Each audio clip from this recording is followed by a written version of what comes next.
no vinieron el domingo anterior? Alcen la mano. Feliz año. Dios les bendiga. Tranquilos, no les voy a regañar. Muchas gracias, mi hermana. ¿Cuántos de nosotros hacemos lista de cosas que queremos hacer en el nuevo año? ¿Nadie? ¿Bajar de peso? ¿Cortarme el pelo, verme más jovencito, jovencita? Sí hacemos listas, ¿no? Pero yo quiero animarles a hacer algo diferente. Suelo hacer una lista de peticiones de oración cada que comienza el año. Y reviso la lista anterior tachando todas las oraciones que el Señor ha contestado. Y cuando nosotros empezamos a hacer estas listas de oraciones, ¿a quién creen ustedes que ponemos en esa lista? ¿A quién? A nuestros hijos, ¿no, verdad? Señor, que en este año pueda pasar el año, que no se jale. Señor, que le salga cupo en la universidad. Señor, a mi nietito, mi nietita, que le des un novio, una novia, porque se está quedando para vestir santos. Sí ponemos esas listas, ¿no, verdad? De oraciones para este año.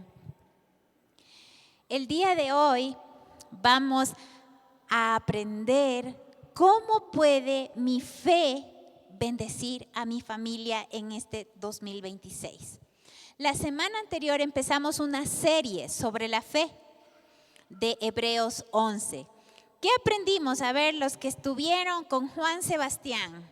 Aprendimos que la fe que tenemos es en algo o en alguien real, no es una fe ciega.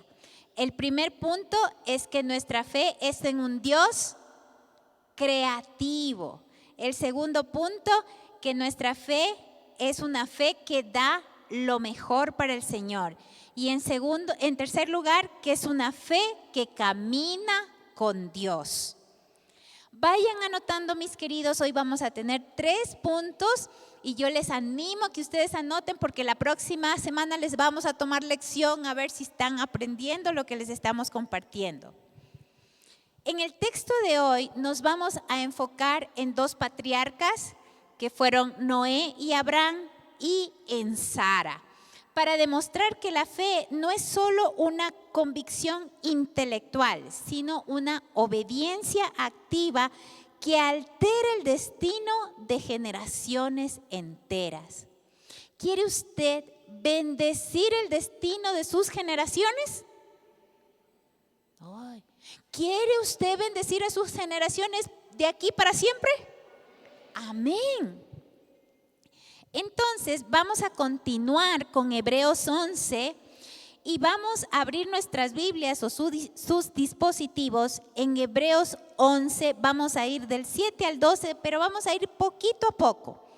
Vamos primero con Hebreos 11, 7. Dice la palabra del Señor: por la fe, con mucho temor, Noé construyó el arca para salvar a su familia cuando Dios le advirtió acerca de cosas que aún no se veían.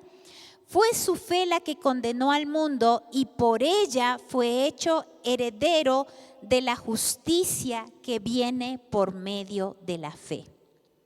Ahora vamos a hacer un resumen de qué era lo que había pasado. ¿Por qué es que él llegó a estar en esta lista de los hombres de fe, de las personas de fe?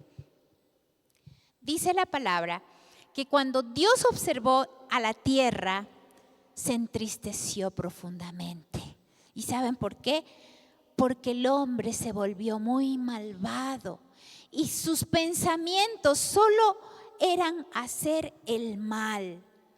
Y entonces, ante esta decepción, el Señor se arrepintió de haber creado al ser humano y dijo: voy a castigar a toda esta gente y la voy a eliminar, y para eso voy a mandar el diluvio. Muy bien, vamos, ustedes me van siguiendo. Pero resulta que había un solo hombre que alcanzó la gracia ante los ojos de Dios, porque él caminaba con Dios, al igual que Enoc. Y este hombre era Noé. Ahora, en ciertas versiones dice que Noé alcanzó la gracia de Dios. Pero el término que se acerca más al original es que Noé alcanzó el favor de Dios. Y yo en otras ocasiones les he comentado que alcanzar el favor de Dios es como sacarse la lotería. Es lo mejor que le puede pasar a una persona en esta vida, es tener el favor de Dios. Porque cuando esa persona cuenta con el favor de Dios, Dios le abre puertas, Dios lo bendice, Dios lo levanta, lo honra. Esas personas son las que cuentan con el favor de Dios. Y Noé contaba con el favor de Dios. Y por esta razón es que Dios le revela su plan a Noé. Y le dice, ¿sabes qué? Yo he decidido salvarte a ti y a tu familia, porque has hallado gracia delante de mis ojos. Y entonces el Señor le empieza a dar instrucciones y le dice, verás, vas a construir esta arca, que nunca antes se había hecho un barco en ese tiempo, y esta va a ser de 3 pisos. Y vas a usar una madera que se llama madera de gofer, y le vas a calafatear de brea para que se vuelva impermeable y no se hunda. Y Noé no le preguntó, Señor, ¿y por qué? ¿Para qué? Sino que Noé obedeció y le dijo, verás, cuando el arca esté lista, tú vas a ingresar a ese arca a toda tu familia. Y no solo a su familia. ¿Quién más ingresaron en el arca? A todas las especies de animales que habían en ese tiempo. ¿De cuántas? De 2 en 2, a excepción de ciertos animalitos que iban con mayor número, pero mayormente eran de 2 en 2. Noé demostró su fe realizando todo exactamente como Dios le mandó. Y cuando terminó de construir el arca, Noé oyó la voz de Dios que le dijo, ahora sí, entra en el arca tú y tu familia. Y dice la palabra que la misma mano de Dios cerró la puerta del arca. Y dice la palabra que por la fe de Noé se condenó al mundo. No es que Noé empezó a condenar a la gente, sino que la fidelidad y la obediencia de Noé mostró la maldad de la gente, y por eso dice la palabra que condenó al mundo, y él y su familia fueron salvos. Pero como yo les he dicho, los nombres en la Biblia no están al azar. Cada nombre tiene un significado, un propósito. Y vamos a ver qué significa el nombre Noé. Noé en el original es Noah, terminado en J, Noah, y proviene de una palabra que es Noah, que significa reposo. Es decir, que el nombre de Noé significaba reposo. Después del diluvio, en Génesis 8:4, vemos, sobre todo en la Reina Valera, que se acerca más a la traducción original, dice que al final de los 150 días, las aguas del diluvio habían disminuido. Y en el 7º mes, en el 17º día del mes, el arca llegó a reposar en la montaña, en las montañas de Ararat. Por lo tanto, ya que el nombre de Noé significaba reposo, el arca llegaba a reposar después del diluvio. Es decir, que el autor está haciendo un juego de palabras con el nombre de Noé. El texto aquí dice que Noé lo construyó con temor, pero ese temor no era miedo, dice que era un temor reverente, un respeto a la majestad de Dios que no cuestiona, sino que obedece al pie de la letra. Dice que Noé actuó basado en cosas que no se veían. Él no había visto nunca antes un barco, pero él siguió las instrucciones de Dios. Y su fe tuvo un doble efecto, porque además de salvarles del diluvio, Él salvó a su casa. ¿Y qué más hizo? Él recibió recompensa de parte de Dios. ¿Y saben cuál fue esa recompensa? Que después de Noé se volvió a poblar el mundo. Es decir, se salvaron generaciones a través de Noé. Entonces, este primer punto de Noé se llama Noé y la fe que construye refugio para sus hijos. Para los que están anotando, Noé y la fe que construye refugio para los hijos. Y ahora vamos a ver nuestro segundo punto. Y ahora vamos a ver este otro patriarca. Vamos a ver a Abraham. Y Abraham es Abraham y la fe que abandona seguridades por una promesa mejor. Repito, Abraham y la fe que abandona seguridades por una promesa mejor. Y vamos a continuar con el texto de Hebreos 11, vamos al versículo 8.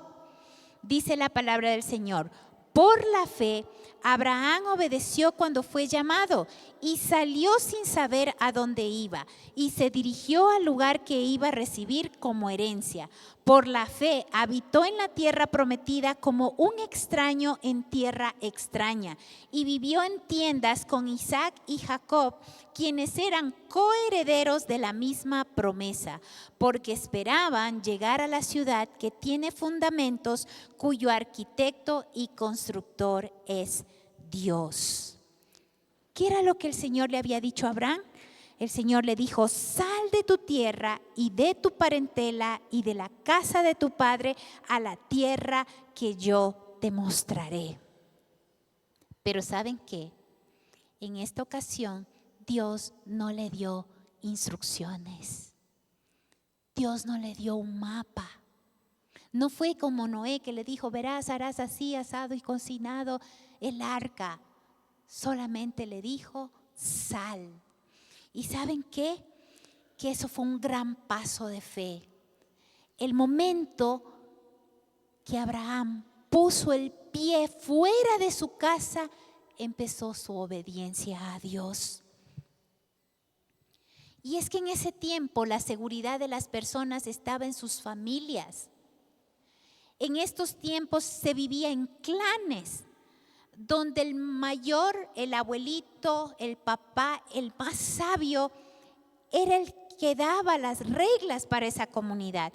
Ahí vivían los hijos con sus esposas, con los nietos, con los tíos, con los primos. Eran clanes familiares que si al uno le iba mal, entonces el otro le ayudaba. Si el hermano perdió sus ovejas, sus vacas, el otro le ayudaba. Pero cuando Abraham decide salir, él está saliendo de ese marco de seguridad. Pero ¿saben qué? Abraham no se va solo. Abraham se va con su esposa, se va con su sobrino Lot, con todos los siervos, porque en ese tiempo habían siervos y esclavos que él había comprado. Se va con sus ovejas, con sus bueyes, con todas sus propiedades. ¿Y saben qué? Al salir él con toda su gente y con todas sus cosas, él ya no tenía un pretexto para volver. Y aunque esto era algo bueno, porque él se iba a lo desconocido y no iba a estar solo, iba a estar con su familia, con los suyos, pero era una gran responsabilidad. Porque él tenía que proveer alimento y seguridad para su familia, para su gente. Y a pesar de que él iba a hacer todo lo posible, yo me imagino que cuando iban en medio del camino empezaban los niños: papi, ¿y a qué hora llegamos? ¿Sí les ha pasado a ustedes cuando salen de viaje? ¿Y a qué hora llegamos? Y falta mucho, mami, tengo hambre. Y puede ser que ahí los sobrinos empezaron: ¿y a dónde vamos? Sobre todo las esposas, porque a las esposas nos gusta la seguridad y decir: amorcito, pero ¿para dónde vamos? Pero Abraham no tenía respuestas para eso, ni él sabía dónde se iba a ir. Y muchas veces nosotros también vamos a donde nuestro esposo, ¿a dónde vamos? Pero el esposo no tiene respuestas. Y a veces no hay esposo que nos dé una dirección. Sin embargo, dice en el versículo 9 que por la fe habitó en la tierra prometida como un extraño en tierra extraña. La tierra a la que llegó Abraham fue Canaán, que más tarde sería conocida como la tierra prometida. Pero Abraham vivió allí como un extranjero. Dios le había prometido: a tu descendencia le daré esta tierra. Es decir, no se la prometió a Abraham, se la prometió a su descendencia. Y ustedes, si han leído el resto de la historia, saben que cuando Sara murió, la esposa de Abraham, él tuvo que pedirle a los lugareños que le vendan una tumba. Y esa fue la única propiedad que Abraham tuvo en Canaán. Esta tumba que se conocía como la cueva de Macpela y que después enterraron allí a los demás, a Isaac, a Rebeca, a Lea, fueron enterrados allí. Esa fue toda la propiedad que Abraham tuvo en la tierra prometida. Pero regresando un poco antes de eso, mientras Abraham estuvo ahí, se volvió en un hombre con muchas riquezas. Dios lo bendijo, tuvo ovejas, ganado, plata, oro. Pero dice que él vivió en tiendas con Isaac y Jacob. ¿Por qué? Dice que las tiendas servían de refugio a los pastores nómadas. Si acabamos de leer, él tenía mucho ganado, tenía ovejas. ¿Y saben qué pasa con las ovejitas cuando van a un lugar? Arrasan con todo el pasto, se acaban todo y dejan pelado. Por eso hay muchas personas que no quieren que lleven a las ovejas a comer a sus territorios porque los dejan totalmente devastados. Entonces, un pastor de ovejas lo que le tocaba hacer es cambiar de lugar con frecuencia, y una casa permanente no le hubiera servido mucho. Por eso también habitaban en estas tiendas, pero también era porque, como decía en el texto más adelante, él no quería echar raíces en estos lugares. Pero ahora vamos a ver qué significaba el nombre Abraham. Abraham significaba Padre exaltado. Dios le cambia el nombre y le pone Abraham, que significa Padre de una multitud, Padre de muchas naciones. Ahora nosotros no nos llega mucho lo que dice esto, pero yo les voy a poner un ejemplo. Hay personas que, como nosotros decimos, hacen honor al nombre. Por ejemplo, hay hermanas, señoras que se llaman Victoria y que son mujeres bien fuertes, valientes, y de cariño les decimos Vicky a las Victorias, y decimos hace honor al nombre. Por ahí, aquí en la iglesia hay un hermano de apellido Valiente. Y esas personas de apellido Valiente, qué lindo cuando son aguerridos, salen adelante. Por ahí se está riendo la esposa del Valiente. Pero ¿qué pasaría si por ahí hay una María Paz y es pelearinga?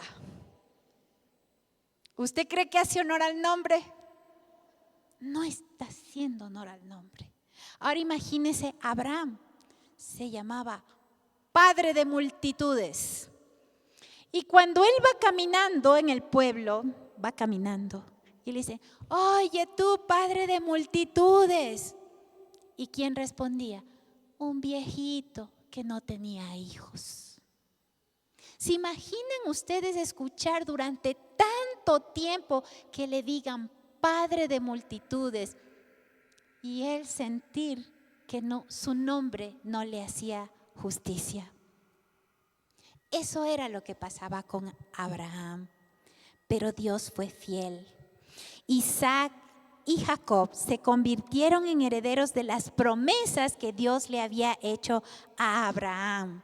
De hecho, esa promesa se cumplió muchísimo después, cuando Israel finalmente entró en la tierra prometida tras el Éxodo y sus 40 años de peregrinación por el desierto.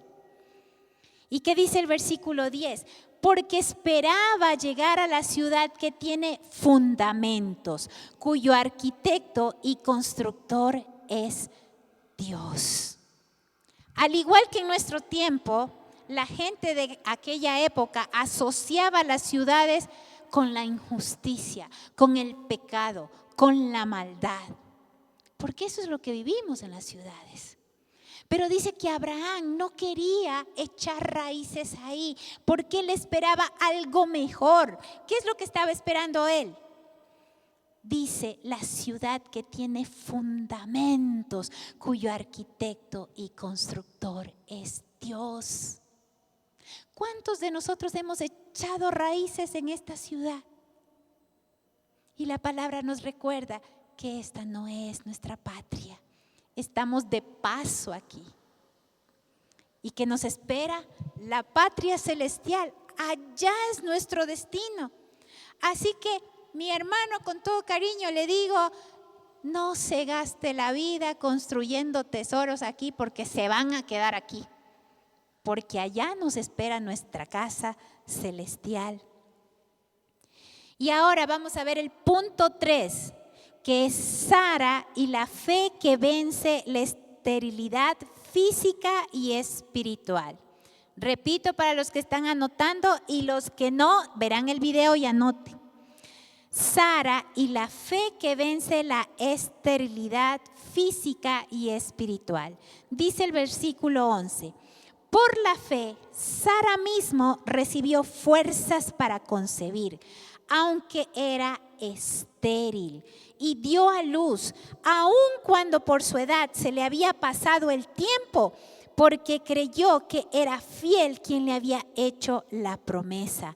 Por eso también de un solo hombre que ya estaba casi muerto, llegó a tener una multitud de descendientes, tan numerosos como las estrellas del cielo y tan incontables como la arena que está a la orilla del mar. Ahora vamos al Génesis para saber de qué nos está hablando Hebreos. Resulta que cuando Abraham estaba viviendo en esta tierra de paso, él se fue a descansar de su trabajo a una enramada, es decir, unos arbolitos, ahí había una chocita y se fue a descansar. Y cuando él estaba descansando, aparecieron 3 varones. Y cuando Abraham ve a estos varones, les dice, vengan, vamos a mi casa, vamos para que se laven los pies. Ustedes recuerdan que en ese tiempo no habían carreteras y los caminos estaban llenos de las grasias que hacían los animales que iban por ese camino. Entonces imagínense cómo estaban los pies. ¿Estarían olorositos? No, ¿verdad? Deben haber estado muy sucios. Y entonces les dice, venga, les vamos a lavar los pies. Y no solo eso, sino que espérenos un momento, vamos a prepararles algo de comida. ¿Saben por qué? Porque Abraham se dio cuenta que estos visitantes no eran cualquier persona. Resulta que estos visitantes, entre ellos estaba Dios mismo. Era una teofanía. ¿Qué es una teofanía? Cuando Dios toma una forma visible y que los seres humanos lo puedan ver. Y entre estos 3 hombres estaba Dios mismo. Y entonces, cuando ya estaban comiendo, estos visitantes le dicen a Abraham, sí, o sea, efectivamente nosotros venimos de parte de Dios y sabes, tenemos una noticia para ti. De aquí en un año tu esposa tendrá un hijo. Y por ahí estaba Sara haciendo la comida. Y mientras hacía la comida estaba parando la oreja, escuchando lo que estaban conversando, ¿no? Y entonces Sara, cuando escucha que le dicen que el próximo año va a tener un hijo, ¿qué hizo Sara? Se rió Sara. Y yo en ese momento quiero preguntar, ¿aquí hay alguna hermanita que tenga 80 años? ¿80 años? ¿No? ¿70? A ver, por acá me dicen que hay alguien de 80. Póngase de pie, mi hermana. Póngase de pie. Démosle un aplauso de honor porque las canas merecen respeto y honor. ¿Qué haría usted, mi hermana, si le dicen que el próximo año va a salir embarazada? ¿Creería usted eso? Difícil creerlo, ¿verdad? Muchas gracias, tome asiento. Ahora, ¿qué pasa con Sara? Sara estaba por allá solita y se rió en chiquis, pero ¿saben quién escuchó? ¿Quién vio que Sara se rió? Dios. Dios vio que se había reído. Y entonces le dice, Sara, ¿tú te reíste? No, yo no me he reído. Dice el Señor, sí te reíste y verás que de aquí en un año tú vas a tener un hijo. Y ahora vamos a ver qué significa el nombre de Sara. En el origen, o sea, el primer nombre era Sarai. ¿Y qué significa Sarai? Mi princesa, mi señora. Es decir, que su realeza estaba limitada a la familia de Abraham. Ahora yo les invito, siempre que ustedes lean la Biblia, lean entre líneas. Ella se llamaba mi princesa, mi señora. Es decir, que Sara y Abraham eran aniñados. Venían de buenas familias, si no, no le hubieran puesto princesa, mi señora. Y el Señor le cambia el nombre a Sara, que significa princesa o señora de muchas naciones. Princesa, señora de muchas naciones. Es decir, que Dios está haciendo una expansión del destino de Sara. Sara no se está quedando solo como mamá y esposa de una familia, sino de las naciones. Miren qué maravilloso es el Señor, porque ¿saben qué? En el tiempo en que vivía Sara, eran muy machistas. Y el valor de una mujer estaba dado por los hijos que podía dar a su marido. Y Sara había vivido estéril toda su vida. ¿Se imaginan cuánta burla recibió ella de la gente, de los hombres? Como muchos dicen, ni para eso sirve, ni para tener hijos. Con eso había vivido Sara toda su vida. Dice el texto en Hebreos que Sara recibió fuerzas para concebir a pesar de haber pasado la edad. ¿Y cuántos años tenía Sara? Vamos a Génesis 17, 17. Génesis 17, 17. Dice, Abraham se postró entonces sobre su rostro y riéndose dijo en su corazón, ¿acaso un hombre de 100 años le van a hacer un hijo? ¿Y acaso Sara, que tiene 90 años, va a concebir? ¿Cuántos años tenía Sara? 90 años tenía Sara. Y aquí vemos que Abraham también se rió. Los dos se rieron. ¿Y por qué? Porque para ellos era realmente imposible creer que iban a ser padres. Y el texto continúa y dice, porque creyó que era fiel quien le había hecho la promesa. Esto dice en Hebreos, pero no acabamos de leer que ella se rió por incredulidad. ¿Cómo así? Que dice que ella creyó que era fiel al que le había hecho la promesa. Ahora vamos a explicar un poco sobre anatomía.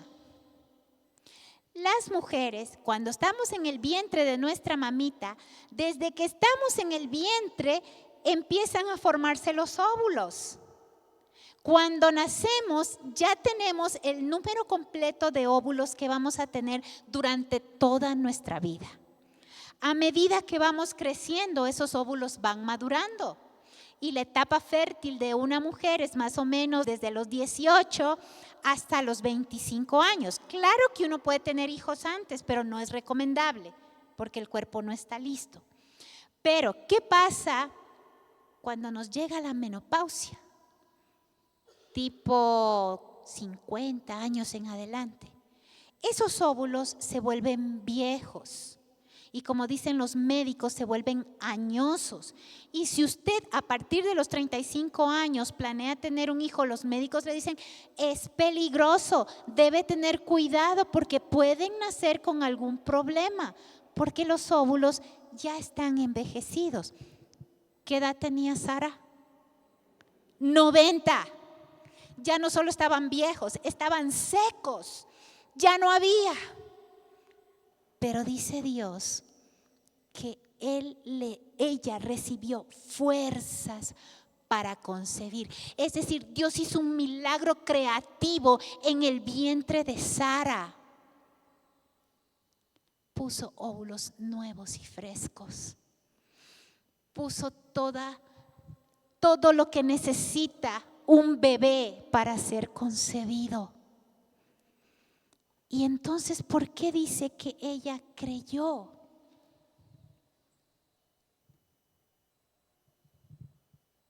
Sara no tuvo un hijo del Espíritu Santo. Ella tuvo que poner de parte junto con Abraham para concebir ese bebé. Y recuérdense que dice la palabra que él ya tenía 100 años. Entonces de pronto Sara tuvo que buscar los vestidos bonitos que tenía guardado hace una historia para verse guapa, ponerse linimento en la espalda para que no le duela. Y Abraham, ¿qué tendría que hacer? En ese tiempo no había Viagra o aguacates. ¿Qué le tocaría haber hecho a Abraham? Y dice la palabra que Abraham fue el padre de la fe. Pero ¿puede haber un padre sin madre? No puede haber. Necesitamos una madre que conciba. Y dice que ellos obedecieron a Dios. Pero ¿saben qué? La palabra del Señor nunca maquilla nada. Es muy honesta. Porque los seres humanos nos cuesta creer. Así como a Abraham y a Sara. Nos cuesta creer, pero el Señor es fiel y dice, por lo cual también de uno y ese ya casi muerto salieron como las estrellas del cielo en multitud. Porque no dependía de la fe de Sara, no dependía de la fe de Abraham, dependía de que Dios es fiel y Él cumple lo que promete. Apláudale al Señor porque Él es fiel y Él cumple sus promesas.